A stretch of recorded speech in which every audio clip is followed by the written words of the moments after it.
welcome back. I'm Tedward and welcome to the all-new Lamborghini Huracán Tecnica. I'm out here in beautiful, sunny Southern California. Everybody loves the Lambo. This is the streetable, softer version of the Huracan STO. It has a little more luggage space. It's a little more usable, but it is still quite hardcore. Of course, we get a 5.2-liter naturally aspirated V10 with 631 horsepower. It's rear-wheel drive. This is not a four-wheel drive, all-wheel drive Huracan. This is a real monster, and I am absolutely in love because the sound of this car makes up for any deficiencies it might have. So let's take a look around. The body style of the Tecnica is a lot more jagged than your typical Huracan. And in the rear, you've got this big monster diffuser hiding that gearbox, a 7-speed dual clutch, and then you've got these hexagonal, of course, you got to have hexagonal things on your Lamborghini, exhaust. But that's actually not the exhaust. You can see the real pipes in there. So there's a bit of a fascia, a bit of a game, and a nice rear view camera that is quite helpful. This rear end is gorgeous. With the wing, we don't have the fun ALA active aero that you would get in, say, a Performante, but I'm sure this is still doing plenty of work for us. And under the glass, we'll open this up in a second, we've got the heart of our Lamborghini. Again, not a Performante, no gold valve covers here, black. And then around front. This is where I feel like the Tecnica sort of either wins or loses people in the style game. I think this looks pretty darn good. It's grown on me a lot, but this style right here, this is a little new. This is a little different than we're used to in the Huracan. And the Huracan's been around for so long, so I think we're averse to change when they bring it up.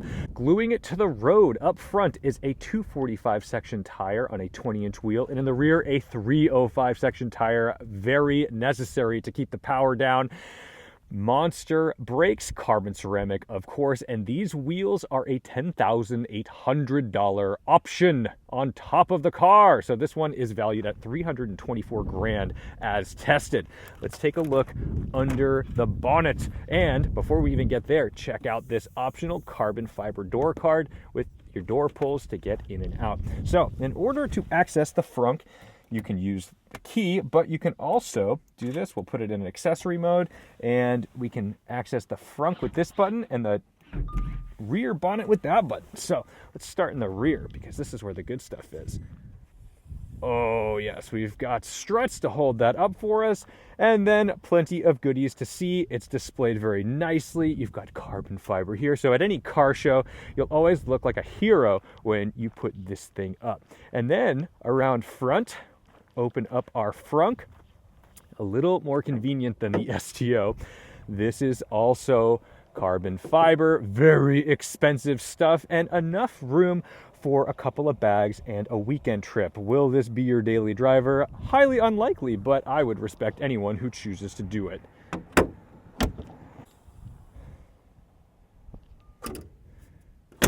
Back here, you can see the firing order of the V10, and of course you get the Italian flag, but I just love all these louvers and the glass so you can see through. So let's start it up and go for a drive because that's what it's all about. When we get into these carbon fiber seats, they actually do move in quite a few ways, which is nice. I didn't expect that. Of course, they're manual in every way. Ugh. Toe tap to avoid some of the junk. All right, and then to start it, we've got our start-stop button right here. Always jumping to life in anger. That's the style, man.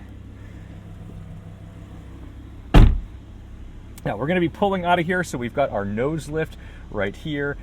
Any car that gives you the option for a nose lift, I highly recommend taking it because there's probably a good reason. And whatever that nose lift costs, you will probably end up paying in broken, damaged front end pieces if you don't option it from the factory. So do yourself a favor. It's not the fastest nose lift, but it does the job. We're currently in Strata mode. Let's pop it into drive, pull it out of park, and away we go.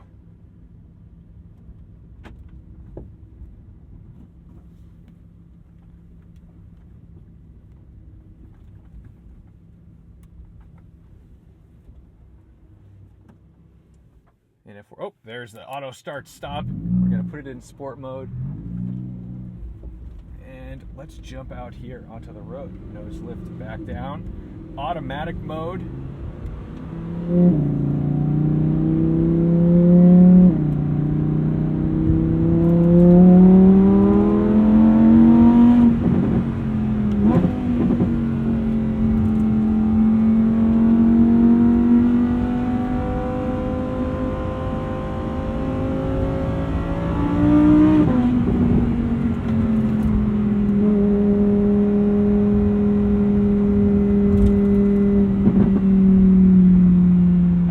Most of the dirt off these tires now.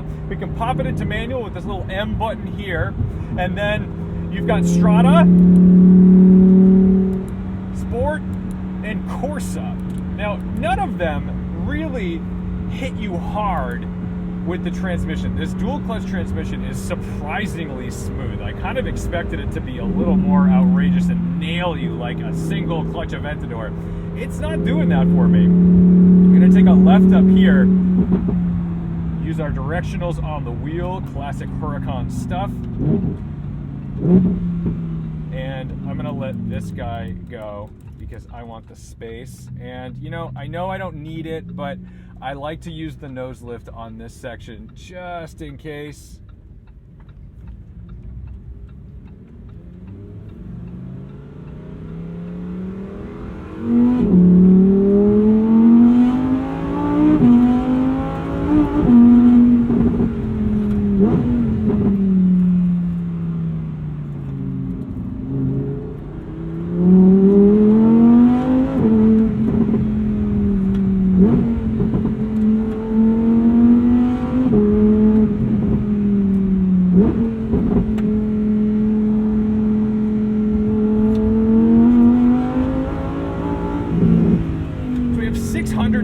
Horsepower, naturally aspirated, no turbo, so the torque and all the power's up top, but it still does a really nice job. You've got reasonable displacement with 5.2 liters to keep you on the move.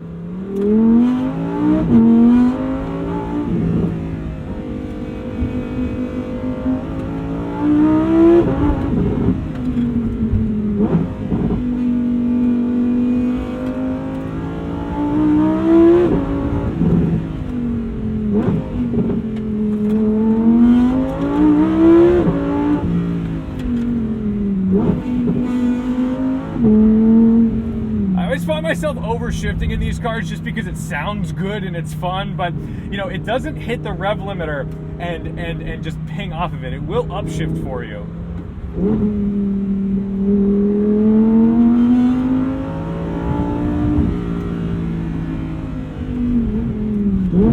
These brakes always give you confidence.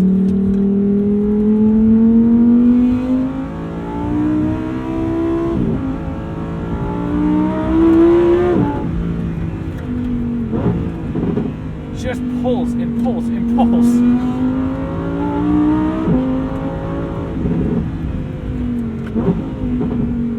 So the rear wheel steering feels fairly natural, but it is noticeably interesting and different. It also doesn't have a hydraulic steering rack, and the steering is a touch vague.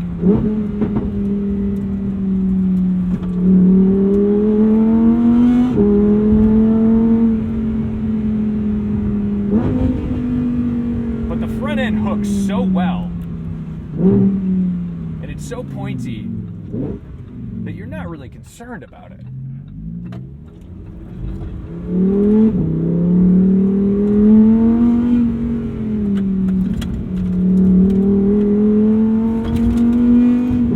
Now the floors are very hard, so anything you've left on the floor, I don't even know what's down there right now. I've been hearing a little bit of rattling. I can't find anything. So be it. Dry weight, Lamborghini claims it's like 3,000 pounds. And it does feel small. And this rear wheel steering really does allow it to do some incredible work.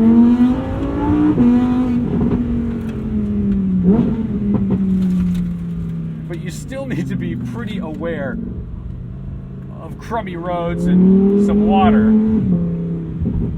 Nice and gentle with this fella. He's probably picking up rocks.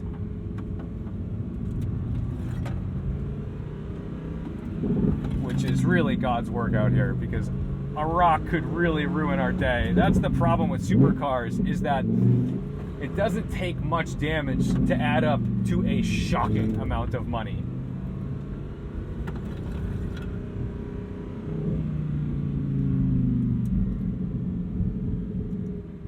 Let's hope no one's coming this way. Thank you. Good.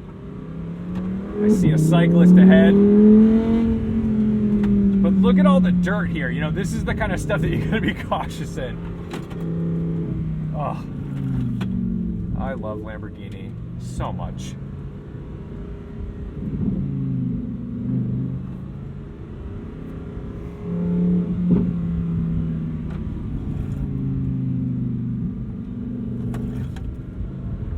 Thank you.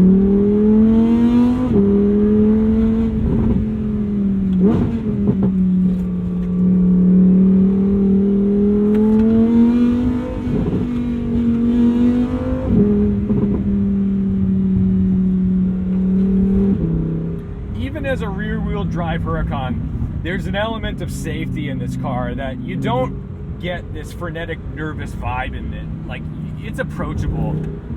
It wants you to drive it fast.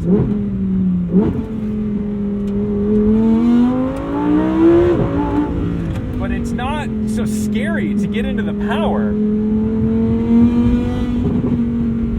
For example, the MC20, when that boost hits, it wants to spin, it wants to do some dangerous feeling things.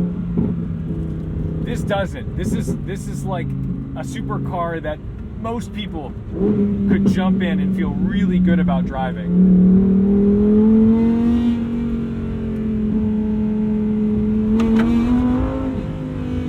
And what's incredible about this car is just that it always sounds amazing. It always sounds like the best thing in the world. It always makes you feel great, and it can handle the tight stuff as well as some crazy highway driving. This has a higher top speed than the STO, presumably because of the aerodynamics. That one, the STO has a big wing on it, and that's probably what's restricting its top speed. So 202 miles an hour, I think, and it's still a small enough car that you can rip around here and feel like a hero.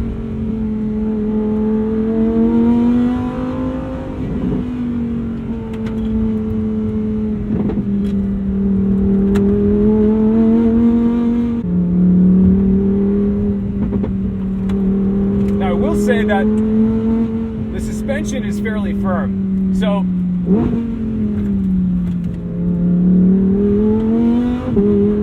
there are slower, softer cars that you might actually be able to go faster in than this around certain roads, because you're mindful of the fact that the car's bouncing a little bit.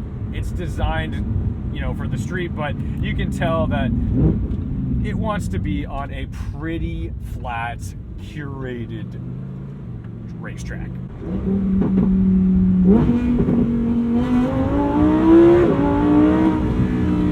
Short gearing is something really special. It would be nice to oncoming traffic, but look, listen to this thing from a dig. I'm just gonna roll onto it.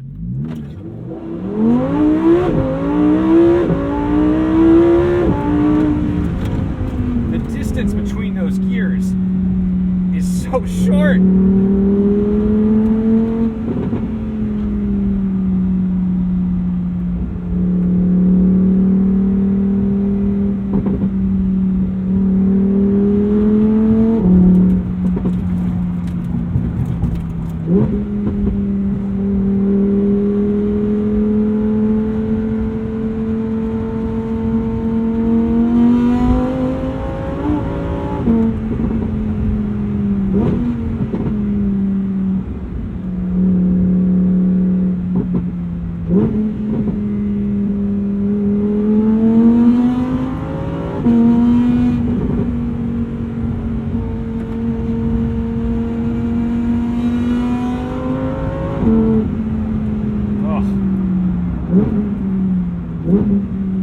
It just never gets old.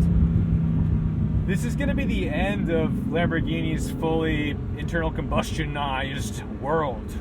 They're going to be going to hybrid drivetrains. So if this is the swan song of the end of an era, I think I'm okay with it. They did an incredible job, and it feels majorly important to have a Huracan that's rear-wheel drive and can perform like this.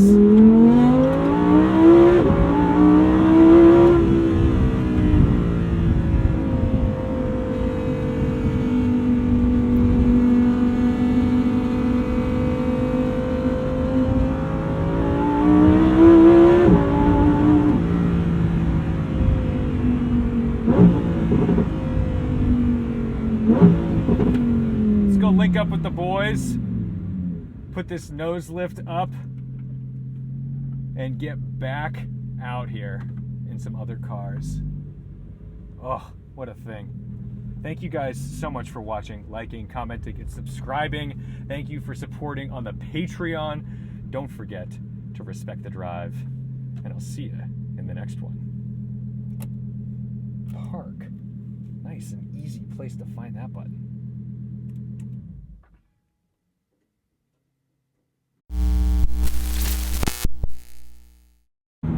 Surprise, surprise, the Lambo needs fuel.